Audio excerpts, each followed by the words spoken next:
Let me start with a case study. For a long time, smoking cigarettes, cigars, or a pipe was considered very cool and fashionable. Here is an ad from 1890 where a doctor actually endorses a certain brand of cigarettes for asthma. It is from the collection of the Stanford School of Medicine. The link is below. Seems outrageous, doesn't it? That cigarettes are being advertised as a health benefit for ailments that they actually cause or make worse. You can maybe excuse the tobacco companies at that time. Maybe they did not know the truth about tobacco and nicotine then. But for how long were they ignorant?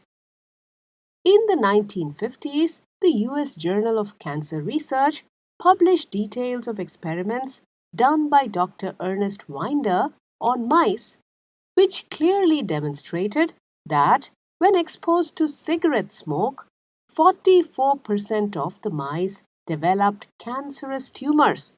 Other researchers like Dr. Richard Doll and Professor Bradford Hill also published their research in parallel in the British Medical Journal. They all discovered that there was a real and statistically significant association between lung cancer and smoking. In January 1952, Hammond and Horn, scientists working at the American Cancer Society, studied 188,000 men aged 50 to 69 across 10 US states and tracked their health, smoking habits, etc. for a few years.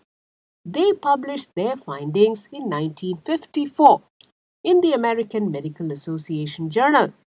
The conclusions were very clear. Men who had a history of regular cigarette smoking had a considerably higher death rate than those who did not smoke or those who rarely smoked.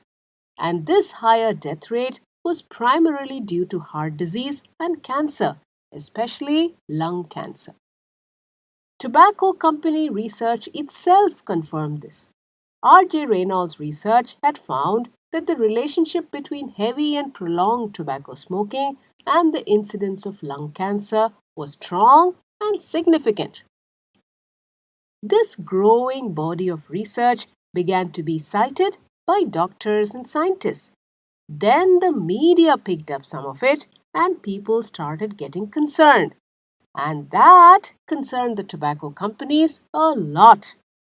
The tobacco lobby was a powerful one. Their primary concern was not the health of their consumers, it was the sustainability of their huge profits. So what did they do?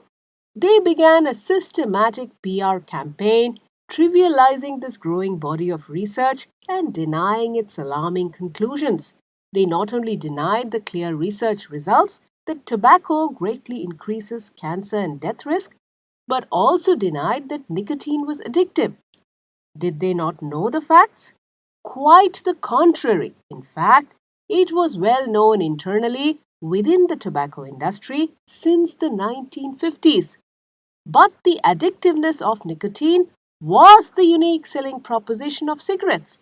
Nicotine was the cause of the chemical dependence of its addicted customers who kept smoking more and more and poured money into the pockets of these large and totally unscrupulous tobacco companies.